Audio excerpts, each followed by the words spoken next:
El tema que vamos a trabajar el día de hoy por cuestiones, ¿cierto?, de organización, serán o hacen referencia a la potencia y la energía, siempre y cuando tengamos unas clasificaciones de señales.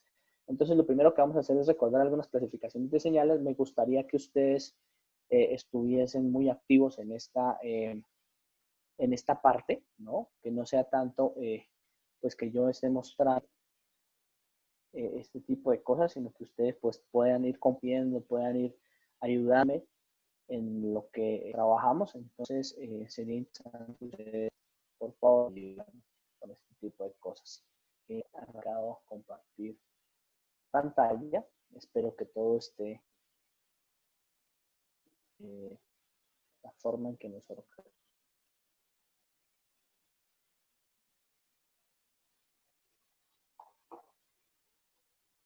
Pues las señales, pues como es evidente, siendo nuestro primer tema, nosotros tenemos las señales definidas, ¿no? Primero, antes de poder hablar de si son continuas, si son discretas, si son muestreadas, etcétera, etcétera, que son recuentos, ¿cierto?, que tenemos de nuestro curso anterior de señales y sistemas, nosotros tenemos que definir qué es una señal. Recuérdenme, por favor, qué es una señal. Entonces, hablemos con Cristian García. ¿Qué es una señal?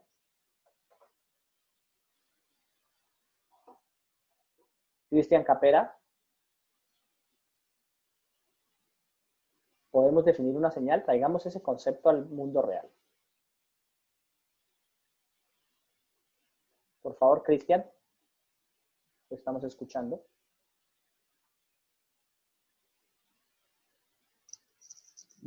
Cristian García o Cristian Capera, por favor.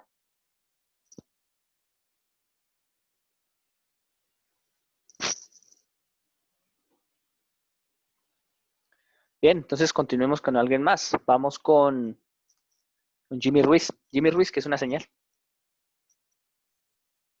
Traigamos ese concepto a la vida real. Tengo entendido que es un medio para transportar información. Puede ser ¿Es un medio para periódica, transportar? información.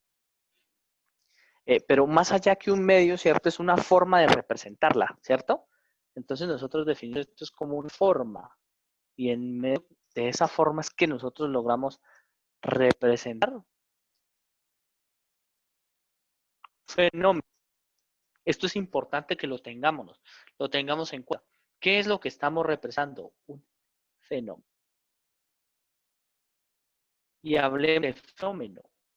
Bien, el fenómeno principal que nosotros acostumbramos a manejar, sobre todo en lo que tenemos o lo que tiene que ver con la ingeniería electrónica, con la electricidad, ¿cierto? Siempre son los típicos circuitos.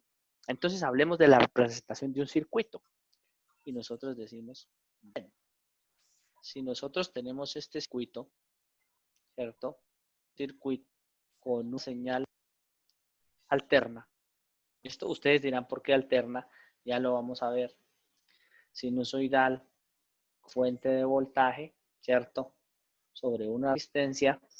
Mi pregunta sería, si la señal de voltaje posee una amplitud, ¿cierto? Vamos a dejar sinusoidal y no cosinusoidal. Ya les voy a explicar por qué. Simplemente es una señal desfasada a 90 grados en coseno, ¿no? Que es la parte real. En una frecuencia angular por el tiempo, ¿cuál sería el voltaje sobre la resistencia? Jason Daniel Ibáñez.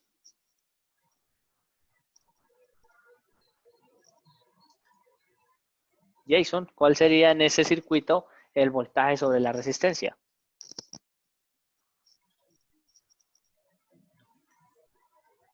Fabián Andrés.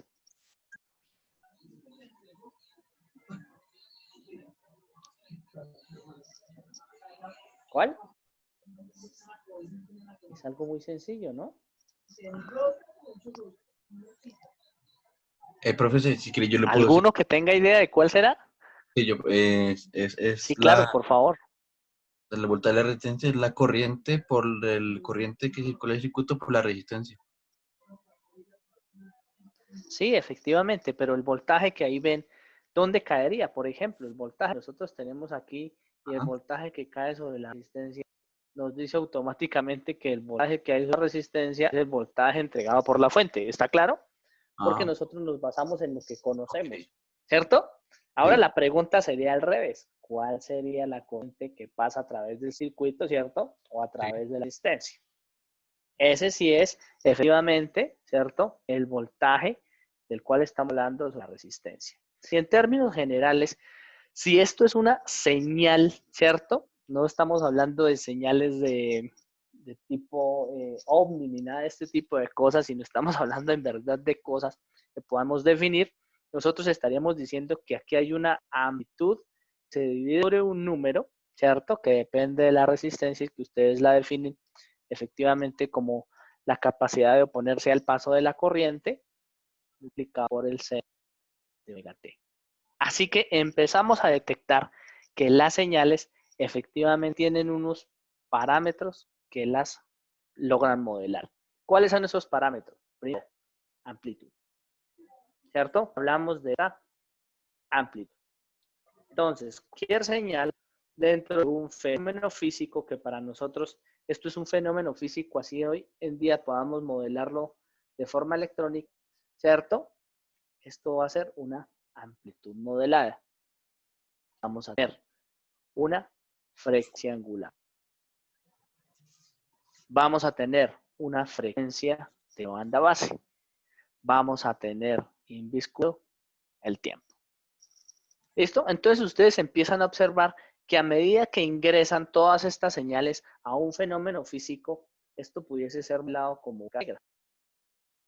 Si esta negra, ¿cierto? Tiene unas entradas y tiene unas salidas, pues nosotros pudiésemos llamarlo. ¿Claro hasta ahí? Una vez tenemos eso, hay cosas que son comunes, ¿cierto? Dentro de estas señales. ¿Cuáles cosas son comunes? Primero, algo de lo que no nos podemos desprender nunca, y es el tiempo. Entonces, el tiempo es común y es el mismo en el voltaje de la fuente, es el mismo en el voltaje de la resistencia, es el mismo en la corriente, etcétera, etcétera, etcétera. Para el caso en el cual yo estoy modelando y trayendo el fenómeno, pues la frecuencia también se va a conservar. Pero por lo general, en la mayoría de fenómenos, tanto la amplitud como la frecuencia empiezan a variar en el mismo tiempo. ¿Eso qué trae como consecuencia? Pues que efectivamente nosotros empezamos a observar, ¿cierto? Nuevos valores, ¿cierto? O nuevos fenómenos a los cuales tenemos que adicionar pues otro tipo de comportamientos. Pero obsérvelo, son comportamientos matemáticos. Y nosotros lo que tenemos en realidad es una entrada. ¿A quién? No lo sabemos. A un fenómeno desconocido. Para mi caso es un fenómeno eléctrico. Y vamos a tener una salida donde tanto las entradas como las salidas se conocen como señales. Bien. ¿Qué altera la señal de un momento a otro? Entonces, la altera la caja negra que nosotros tengamos aquí. Veamos algunos ejemplos. Esa caja negra. Entonces, vámonos a un fenómeno bastante conocido por nosotros, comunicaciones. Y arrancamos con nuestras comunicaciones análogas. En ese canal de comunicaciones o en este que lo vamos a llamar el canal, ¿cierto? Vamos a tener unas entradas y vamos a tener unas salidas. Señores, regálenme un ejemplo, por favor, Heider, de lo que puede haber en ese canal. ¿Qué podría afectar una señal que entre y salga de un canal? Llame canal un cable, llame canal el aire, llame canal el agua, llame canal el espacio exterior, etcétera, etcétera. ¿Qué podría afectar, como ejemplo, que la señal se vea afectada desde la entrada hasta la salida? Por favor, Fabián Andrés.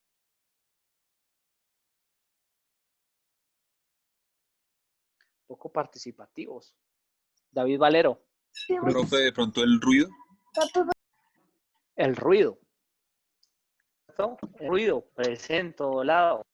Bien, y ya que hablamos del Profe, ruido, ¿cierto? la Porque esto se impedancia. llamaría, perdón, porque esto se llamaría una comunicación o de comunicación.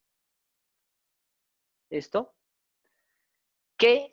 ¿A qué llamamos ruido? Y ahora sí lo escuchamos. ¿Quién iba a hablar de últimas, David o Fabián?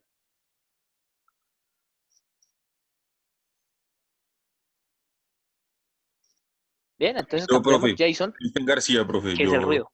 ¿Qué es el sí, ruido? pues que se mezclan unas señales que no tienen que ver nada con la información que lleva la portadora. ¿Cuál portadora? La que lleva el mensaje de la señal que enviamos desde la antena o desde donde la hayamos generado. Y si se va en banda base. Listo. Entonces entramos a trabajar, ¿cierto? Antes de tocar ese tipo de comunicaciones, ¿cierto? Que Cristian hace referencia precisamente a lo que vamos a ver en esta asignatura. Nosotros tenemos que empezar a diferenciar, ¿cierto? Y todavía, pues de pronto, no adelantarnos. Lo que dice Cristian está bien, pero todavía no adelantarnos.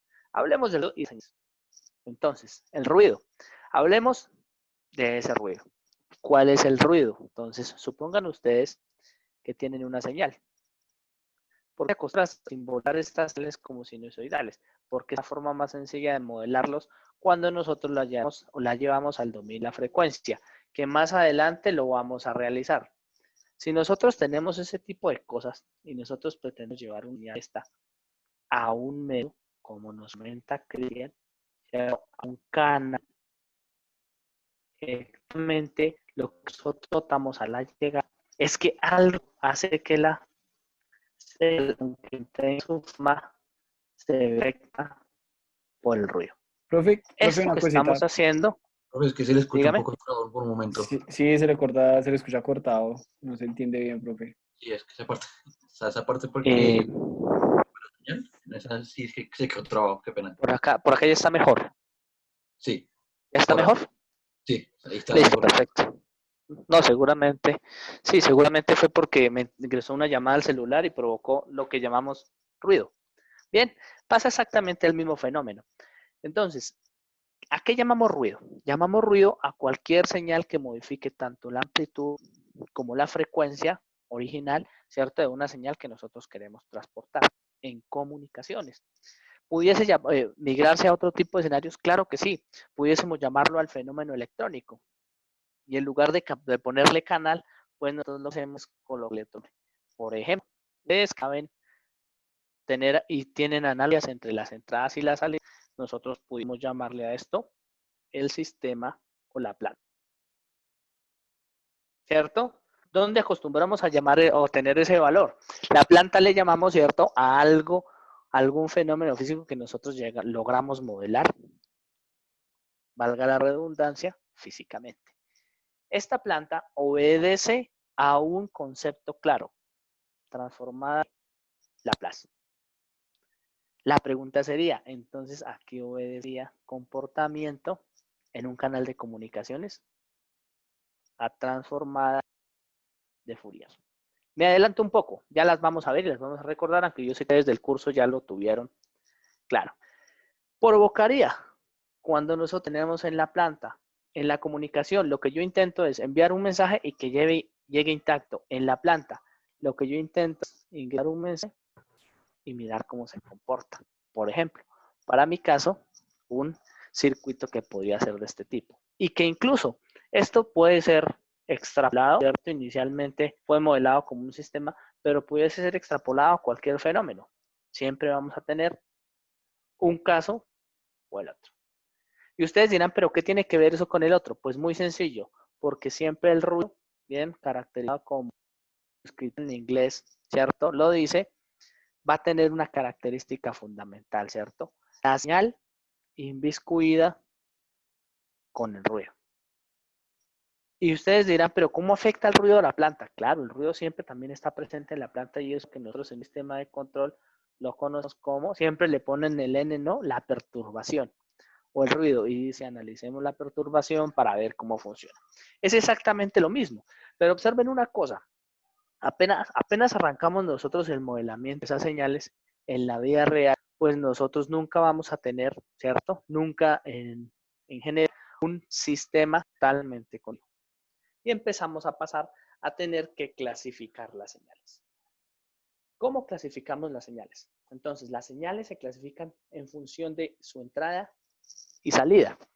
Es decir, cómo vamos a trabajar el fenómeno. Inicialmente, esto tiene una historia, ¿cierto? Todo esto, recuerda, esto siempre es historia. En la parte de la revolución industrial, pues la revolución industrial, tanto la primera como la segunda como la tercera, bueno, la tercera no tanta, la primera y la segunda hace referencia a movimientos mecánicos, explosión, ¿cierto? El tren de vapor, etcétera, etcétera. Todos esos fenómenos tienen una característica continua. ¿Qué es eso de continua? Pues que a mí, sin necesidad, ¿cierto?, de ingresar, hacer ningún tratamiento extraño, nosotros podemos realizar, ¿cierto?, una señal, un sensor mecánico que para mí aparentemente es continuo. ¿Qué significa que sea continuo? Que en un medio cualquiera nosotros vamos a tener infinitos puntos de construcción para esa señal, lo que me aseguraría que en cualquier sitio en donde yo aplique una caja negra en cada sala, voy a tener exactamente lo mismo. Más allá de un ingreso de ruido, no voy a tener ninguna variación, ni en tiempo, ni en frecuencia. Bueno, y la amplitud sí la dejamos a la planta. La amplitud se la dejamos a la planta. Pero en el momento en el cual aparece la siguiente revolución industrial, la tercera revolución industrial, es decir, aparece la electrónica, no la electricidad, la electrónica como tal, y es importante, con el transistor, como qué, como circuito integrado o como dispositivo capaz de realizar un sensado digital, es decir, capaz de tener estado. Estamos hablando de los años 50 y 60, ¿cierto? Entre la migración del transistor a circuito integrado.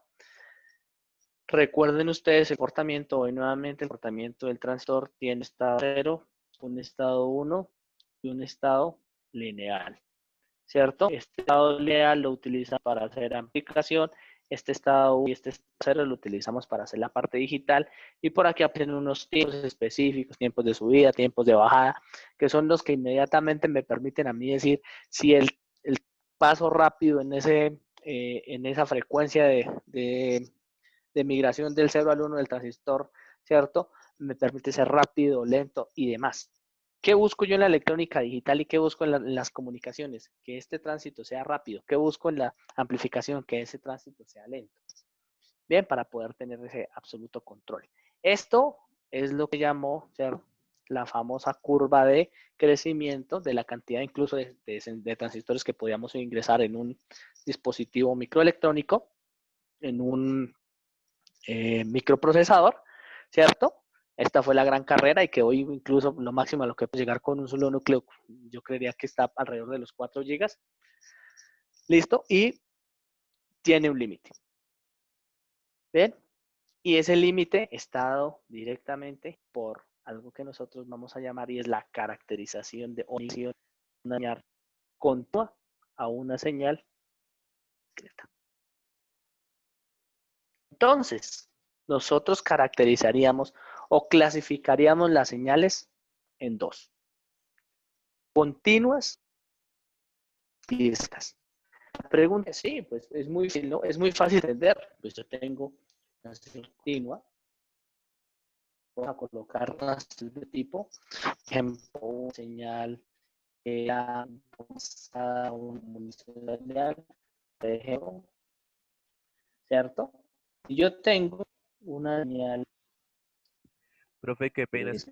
pues la discretizo. Pregunta es, Profe, una discretización. se le están cortando mucho. Dígame. ¿Me escuchan bien? Se está volviendo a cortar, profe, otra vez. No sé, desde que empezó a hacer este gráfico, Cristian. no sé, casi no se le entiende bien.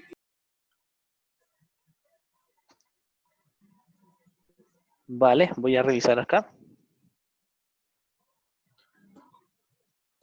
¿Mucho mejor? Sí, profe, ahí se le escucha más. ¿Me oyen? Sí, señor. Listo, sí, seguramente es por momentos que se va la banda. Bueno, supongamos que nosotros queremos discretizar así esa señal. Esa señal, imaginen que es cualquier fenómeno. Llámelo un fenómeno de comunicaciones, llámelo un fenómeno de cambio de sitio, una comunicación industrial, cualquier sitio. Este fenómeno de discretización sería que en cada uno de esos puntos tenemos un dispositivo integrador, ese transistor, circuito integrado, que capta la señal en ese instante. ¿Cuál es la señal continua? Pues la señal continua obedece, ¿cierto? O ya a lo que nosotros llamamos el fenómeno físico real, ¿cierto? El fenómeno físico real hace referencia a lo que es continuo. Eso siempre está sucediendo y pasa tan rápido, porque lo llamamos nosotros continuo. Vibran tanto las partículas, ¿cierto? Las moléculas y todo el mundo micromolecular, que para nosotros eso es continuo. No hemos podido llegar a esa frecuencia de vibración. ¿Qué es lo que hacemos? Pues muestreamos una determinada característica. Pero tengamos en cuenta que aquí tenemos que empezar a modelar lo que es la señal continua versus la señal discreta. Las clasifico, las voy a mostrar cómo están trabajando, pero recuerden que esto se llama comunicaciones analógicas, y aunque al final observamos nosotros algo de PAM y PCM, es importante que lo tengan en cuenta. Nos centramos en la parte continua. Bien, nuevamente, continúo con el fenómeno. Si nosotros tenemos este tipo de cosas, pues nosotros vamos a tener que establecer dos idiomas que me digan cuál es la clasificación de un medio, la clasificación de una señal, perdón, en continuo o en discreto. Pues en el tiempo es muy sencillo, ¿no? Nosotros toda la vida hemos venido manejando la clasificación de esta señal. Y decimos que en el tiempo nosotros clasificamos o modelamos esa señal como f de t. E incluso tiene unas características. El tiempo continuo, ¿cierto? Se caracteriza por tiene lentes redondos, utiliza el t como tiempo, ¿cierto? En la parte continua. Y esto podría ser una función cualquiera. Pero cuando nosotros trabajamos en el dominio discreto, nosotros no estamos tan acostumbrados. Y las primeras diferencias que nosotros damos es, por ejemplo, la discretización. Observen la diferencia que hay entre poder estandarizar el símbolo de la izquierda, ¿cierto? Que ustedes tienen como FDT con EDN. ¿Listo? Entonces, de aquí en adelante, o de pronto ustedes ya lo vienen manejando, N será el número de la muestra. Y como es evidente que nosotros tomamos el tiempo como un evento continuo, pues este n por lo general arranca en 0 y de ahí en adelante nos da unas clasificaciones, ¿cierto? Entonces, primera cosa a tener en cuenta en lo que las va a dividir. Entonces, las señales se clasificarán por el tipo de señal. Continua, discreta. ¿Cierto? Pero para poder migrar de un lado hacia el otro, de continuo y de discreto, pues nosotros tenemos que hacer varios ejemplos. Para hacer varios ejemplos, por ejemplo, yo quisiese ahora muestrear más rápido y encontrar qué problemas pudiese tener en ese muestreo. Puedo reconstruir la señal de amarillo más azul. Miren también la representación, ¿cierto? La representación es totalmente diferente. La representación continua la voy a hacer verde nuevamente para que quede diferenciado. La representación continua es la línea continua, efectivamente me modela el fenómeno físico, mientras que la representación discreta son todos esos pulsos que están apareciendo de un lado al otro. ¿Eso qué indica? Que observen que la mayoría de señales, como parten en un tiempo e igual a 0 en la vida real o un tiempo e igual a 0, ¿cierto? E incluso disparado por pequeños eslabones de altura, tenemos que definir dos señales que van a caracterizar cada uno de ellos dos. Primero, para la parte continua, bueno, a veces en la parte discreta también lo manejemos, pero en la parte continua es mucho más claro definir que para tiempos mayores y lejanos definimos la función escalón. Y en la parte discreta, para todo este tipo de disparos, nosotros clasificamos el delta. Son las dos señales con las cuales nos vamos a entender y nos permite caracterizar cada uno de ellos. Claro, matemáticamente nosotros podríamos decir que también existe el delta del tiempo y el escalón, ¿cierto? Sumado o encontrado como la suma sucesiva o la acumulación sucesiva de escalones de deltas en la parte discreta. Esto está muy bien, podemos definir matemáticamente, pero ¿qué tan aplicable? La aplicable está. Recuerden, siempre tomamos un tiempo mayor o igual a 0. ¿Cuál es el tiempo igual a 0? En el momento en que usted hace la toma del experimento y la toma de los datos. ¿Tenemos alguna duda hasta ahí? ¿Vamos más o menos? Sí, profesor, un momento, claro. ¿Alguien que tenga alguna duda que necesite que le aclare, etcétera, etcétera? Pues es relativamente sencillo. Y esto es lo que, pues en la siguiente, pues en el siguiente video que será tan pronto termine esta sesión, les voy a mostrar cómo quedan las señales tanto en forma continua como en forma discreta. Pero esto tiene consecuencias. ¿Y qué consecuencias tiene? Es que independientemente de que sea continua o que sea discreta, nosotros tenemos que mirar otro tipo de variables en la caracterización y la clasificación de esas señales. ¿Cuáles son ese otro tipo de variables? Entonces, ¿de qué modo nosotros podemos clasificar esas señales según su tiempo o según su pasado? Esto nace muy de los fenómenos físicos, ¿no? En el cual nosotros podemos definir, pues según el pasado, qué le pasaba a una persona así, o sea, poder anticiparse mediante una estadística, ¿cierto? Y poder llegar a anticiparse un fenómeno. Pudiésemos hacerlo, sin embargo, esto es cosa de un curso anterior que ustedes ya tuvieron que haber visto. ¿Claro hasta ahí? En términos de la representación, ¿cómo quedaría esas señales continuas versus esas señales discretas?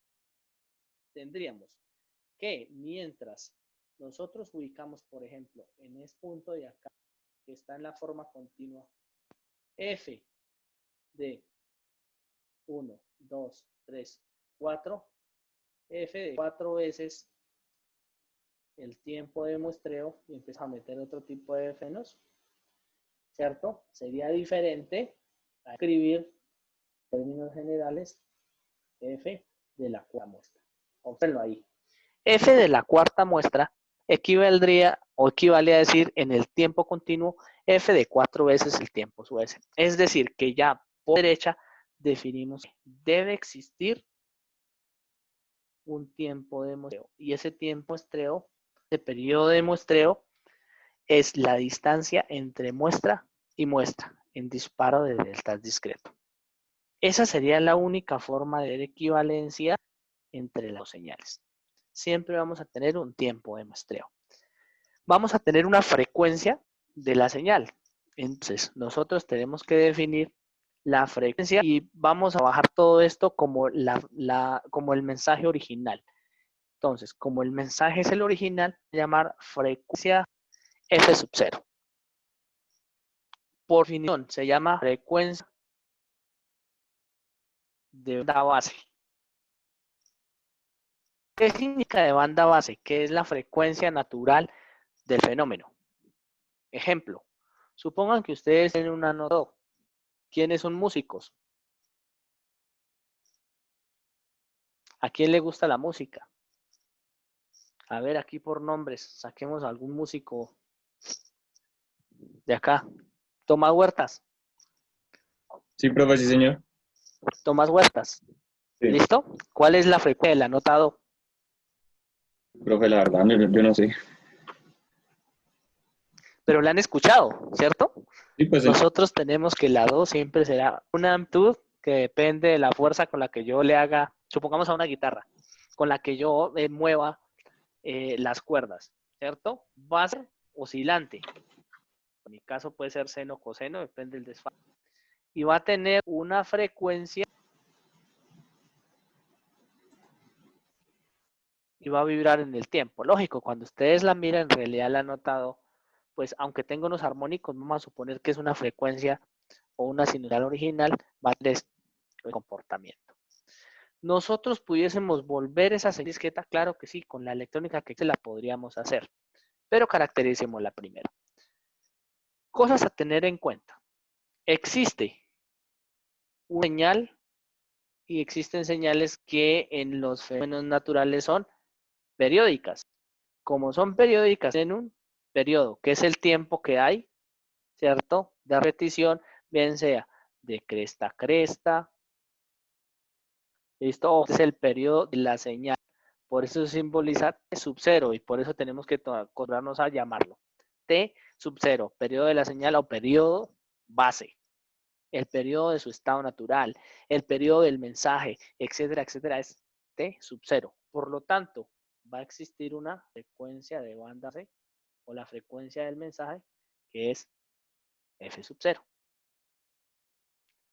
Si nosotros digitalizamos la señal desde el principio, supongamos que le vamos a hacer esta digitalización, ¿cómo? Le colocamos ahí un juego de transistores que sea capaz de dispararse cada cierto tiempo.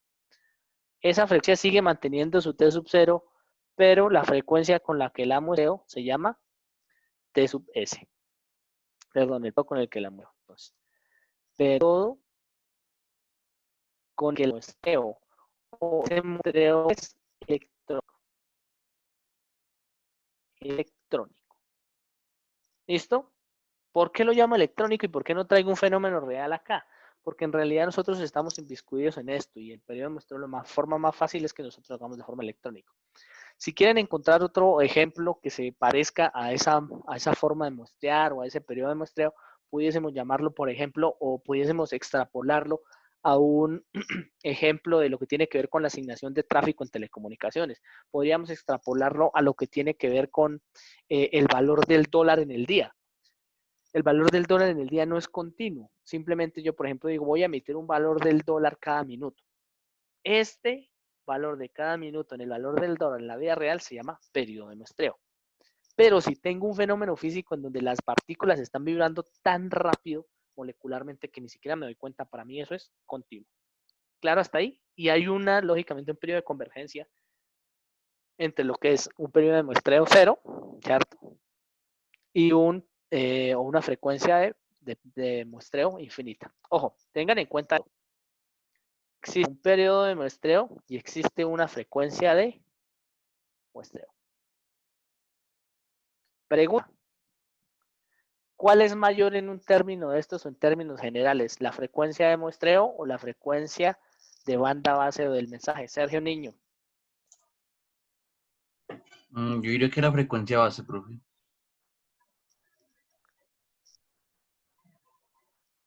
¿Es mayor la frecuencia base que la frecuencia de muestreo?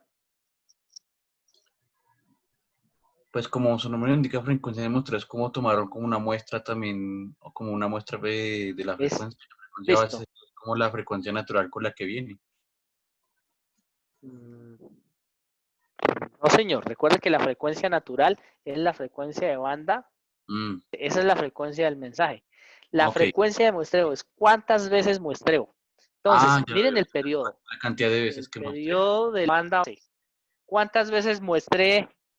¿Cuántas veces muestré yo para intentar reconstruir la señal? Aquí como mínimo muestré 3 veces, obsérvelo. 3 veces fue la frecuencia de muestreo. ¿Listo? 3 veces la frecuencia de banda base es la frecuencia de muestreo. ¿Cómo lo ven más claramente? Siempre lo ve uno más fácilmente, ¿cierto? Con el tiempo de muestreo. Por ejemplo, lo que es claro es que el tiempo de muestreo tiene que ser menor. ¿Listo? No puede ser menor o igual. Más adelante lo miraremos por qué. Esto ya tiene una demostración matemática que el periodo de la señal. Por lo general simbolizado como T o T sub 0. Lo que quiere decir que si yo caracterizo uno y hago las recíprocas, ¿cierto? La recíproca lógicamente es dividir y cambiando pues por ser recíproca. La frecuencia de muestreo tiene que ser mayor. ¿Cuánto mayor? Todavía lo definimos. Pero más adelante vamos a encontrar un número de apellido ahí. Y es importante que ustedes lo tengan en cuenta. ¿Vamos bien hasta ahí? E incluso, si usted tomara o hiciera juego del niño cuando construye la señal, ¿cierto? Lo que haría es mírenlo. Perdón. Y la señal que usted está observando, miren, en verde, es muy diferente a la señal que usted está observando en morado. Sin embargo, habrá un concepto más adelante que nos va a decir que todas las señales periódicas pueden ser descompuestas, ¿cierto?, en su frecuencia principal y sus armónicos.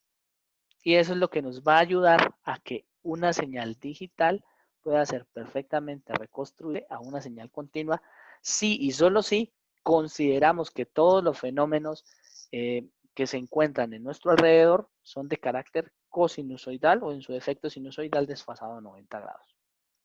Bien, hasta ahí vamos tomando el cuento y lo vamos llevando medianamente bien. Por lo menos hemos encontrado por qué es necesario muestrearla, cómo se muestrearía y cuáles serían las características propias de ese muestreo. ¿Alguna duda hasta ahí?